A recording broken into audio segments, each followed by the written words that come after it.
Greetings, Guardians. The Hijabi Gamer here. And I guess it's finally my turn to weigh in on the whole Gooner Gate religion insanity that's been driving people crazy and tearing the gaming community apart all over the internet. I haven't really said much about the whole thing on X because I wanted to make a video where I can have a more nuanced approach to the whole thing. Plus, my view on it will probably surprise a lot of people because, well, this may come as a shock and you might want to brace yourselves. I'm sorry, but I'm a Muslim. Yeah, I know. Not only am I a Muslim, but I'm actually a very religious Muslim. I just don't really share much about it online because it's kind of boring, you know?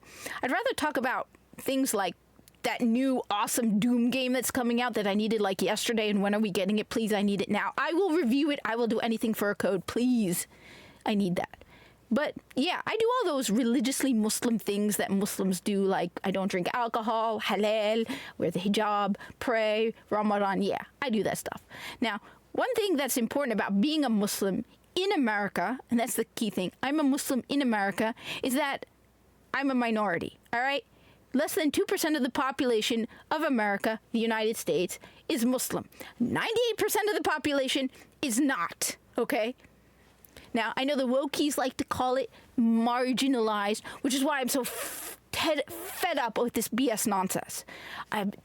They seem to act like because they are marginalized, they are owed preferential treatment and everybody else to bend over backwards for them. When the truth is, and I hate to break it to you, Habibi, but this is it. You're going to be making sacrifices. If you're a minority, expect sacrifices. I've been making sacrifices in order to be a Muslim in America my entire life. And let me be absolutely clear about something. America is my home. I was born in this country. I've lived here my entire life. When I go to Egypt, even my own family treats me like an outsider. All right? You try to deport me to Egypt, the authorities will laugh at you. I am that American, all right? So even though this is my home and my country, I still make sacrifices because I choose to be Muslim, okay?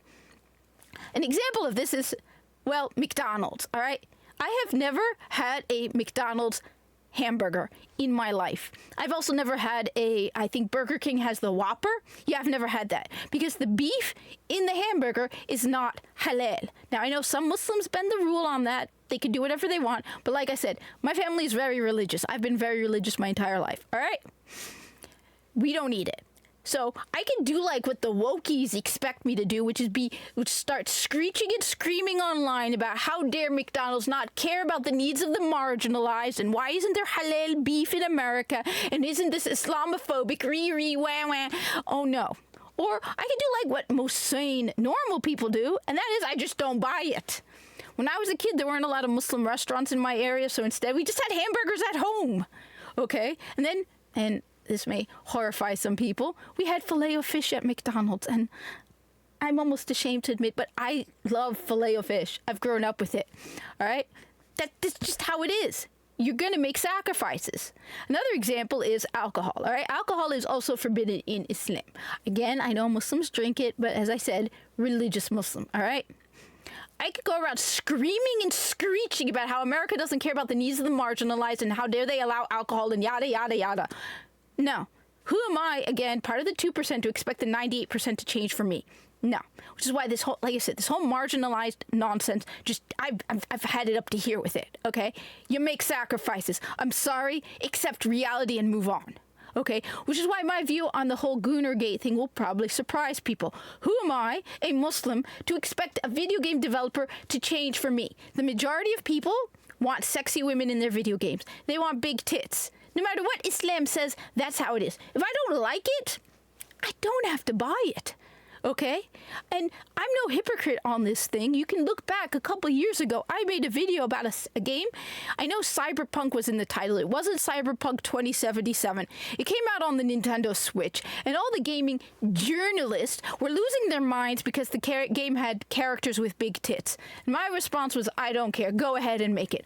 All I ask is, you rate it appropriately. That's it. I want to know what I'm getting into. Otherwise, go right ahead. Make what you want. This may come as a shock to the gaming journalists who seem to think that they have to buy everything. You don't have to buy it, okay?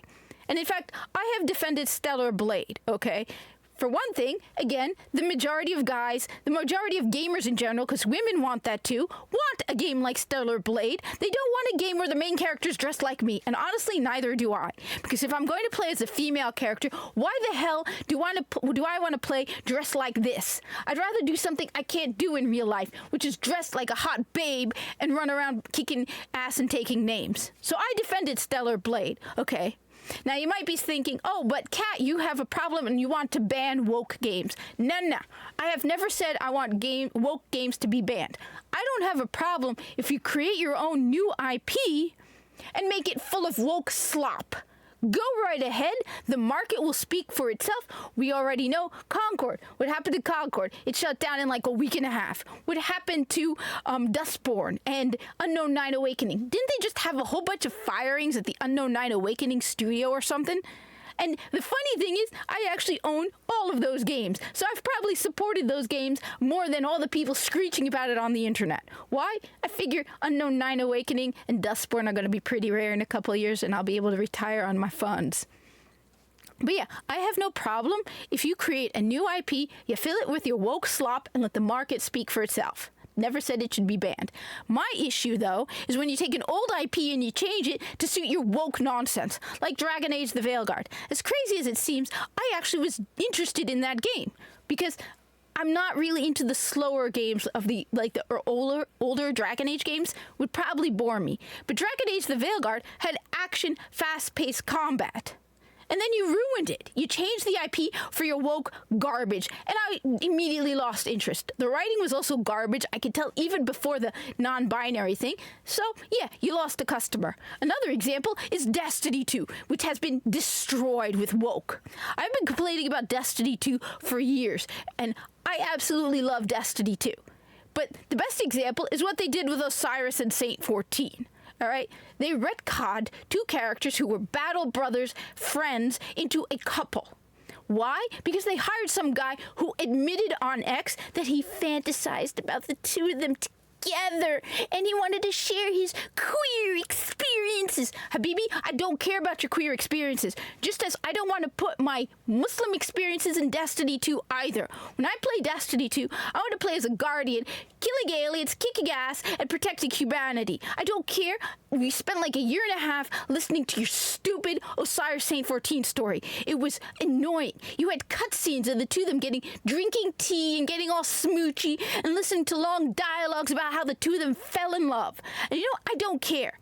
I didn't have a problem with Devrim K on the other end because he was awesome. All right, still waiting for that cup of tea he promised me way back in the Red War, but other than that, yeah, and Devrim K is gay. Yeah, he doesn't talk about it every 5 minutes, but he's a great character, and we all know he's gay, and no one had a problem with him. So yeah, I have a serious problem when you go into my favorite old IPs, or the latest one going on right now, where they want to make transgender space marines. No. This is why we need to gatekeep our hobbies. No. Doesn't belong in Warhammer 40k. Get the hell out. There are no female space marines. There are no transgender space marines. I'm so tired of this. All right? That's my issue. Anyway, that's my whole view on the whole thing. Who am I as a Muslim to expect other people to change for me? All I ask is you don't force you on me either. All right? You do you and leave me be. All right? My hijab has never affected my job. All right? I've worn the hijab, and recent numbers came out. I don't talk about where I work. I was at the top of the revenue, all right? When Ramadan comes along, I don't go screeching and screaming about how dare my job not give me an extra 1 month off because I'm a marginalized Muslim. No, I work my full shift every day throughout the month of Ramadan. The only day I take off is one for the holiday. And even then, if my family didn't pester me about it, I probably would have worked on the holiday too. So anyway, that's my whole view on the whole thing. Thank you for watching. Share this video, and I hope to see you in the tower.